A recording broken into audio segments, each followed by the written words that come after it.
A ideia da empresa orgânica, ela começa a partir da comparação entre o que é um organismo vivo e o que é uma máquina.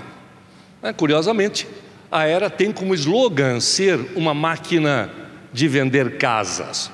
A ideia da máquina é uma ideia muito boa, porque quando surgiu a máquina, a humanidade cresceu dramaticamente, melhorou, aumentou o seu conforto, a sua capacidade produtiva.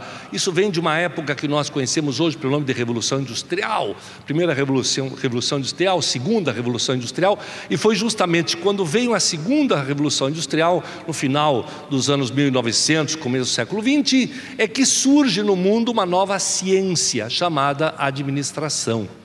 A administração sempre houve, o homem sempre fez gestão de alguma forma. Senão não teria feito as pirâmides, as muralhas, as guerras. As guerras dependem profundamente de estratégia e de logística.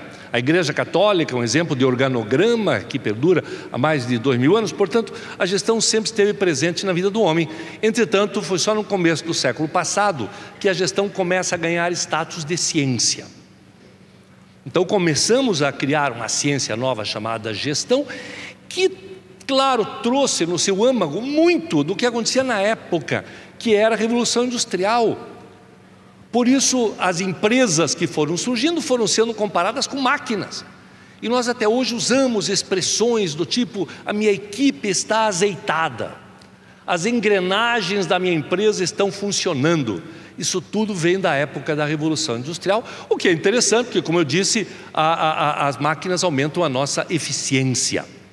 Entretanto, mais recentemente, nós começamos a perceber que essa metáfora da máquina para uma empresa não é a metáfora mais adequada, porque a empresa é mais comparável a um ser vivo do que a uma máquina. Para começar, pelo fato do DNA que está aqui representando. Alguns dos elementos que mostram que uma empresa é muito mais um ser vivo do que uma máquina. Primeiro, empresas têm células, têm tecidos e têm órgãos.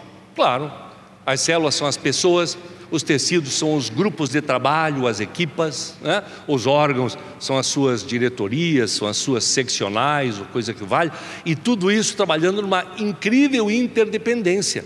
Quando uma célula não vai bem, quando uma célula não cumpre o seu papel, como eu falei agora há pouco, quem acaba padecendo é o organismo, ou seja, todas as outras células acabam padecendo por culpa de uma. Então é importante, não há tecidos mais importantes, não há órgãos mais importantes em nosso corpo. Cada um tem a sua função para manter o meu organismo vivo. E claro, nós queremos nas nossas empresas as melhores células para formar os melhores tecidos, os melhores órgãos. Segundo, empresas, como já foi dito aqui de uma forma tão intensa, têm código genético. Tem código genético, é o que vocês chamam aqui de ADN, é algo que foi identificado nos anos de 1950, e depois que nós entendemos o que é o ADN, nossa, a ciência mudou dramaticamente. O ADN é o responsável pelo controle da célula. Tudo o que acontece na célula deriva do ADN. O ADN está no núcleo, mas ele comanda a produção das proteínas fora do núcleo, no citoplasma. E essas proteínas é que fazem a célula de fato funcionar. Portanto, sim, tem que ter código genético, tem que ter ADN, que são os valores, que é o jeito de ser, que são os princípios, que são os sonhos comuns, tudo que foi falado aqui e que eu não vou me alongar. Uma empresa que não tem ADN não tem futuro. Terceiro, empresas têm inteligência, claro. Empresas têm que usar a sua inteligência, e o conceito de inteligência tem mudado bastante. A empresa é concreta, podemos tocar nela, ela existe. Mas houve uma época em que ela não era concreta, ela era abstrata, era apenas uma ideia, um sonho, uma possibilidade, um plano na cabeça de 4 jovens. Que tiveram então a inteligência de transformar esta ideia, esse plano, em alguma coisa concreta. Temos também que considerar que a empresa, independente de qual seja, ela habita um ecossistema que está fora dela e que se chama mercado. E este mercado nós sabemos que está mudando dramaticamente. Uma coisa que muito se falou em todo esse tempo aqui foi que tudo está mudando muito rapidamente. Nós temos que perceber essas mudanças, temos que acompanhar a mudança. Sim, a empresa é um ser vivo que habita um ecossistema chamado mercado.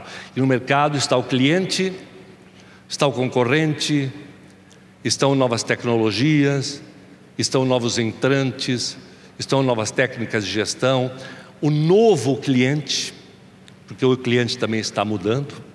Então temos que considerar o ecossistema. E por último, 5, empresas têm evolução. A empresa deve evoluir. E antes da evolução tem algo chamado adaptação.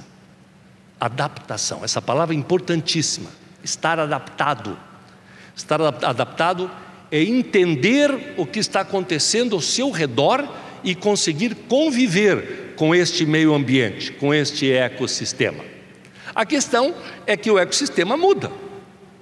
E para que você consiga manter uma boa relação com o ecossistema, você tem que mudar também. Isso é o que a gente chama de evolução. E é isso que garante a sobrevivência.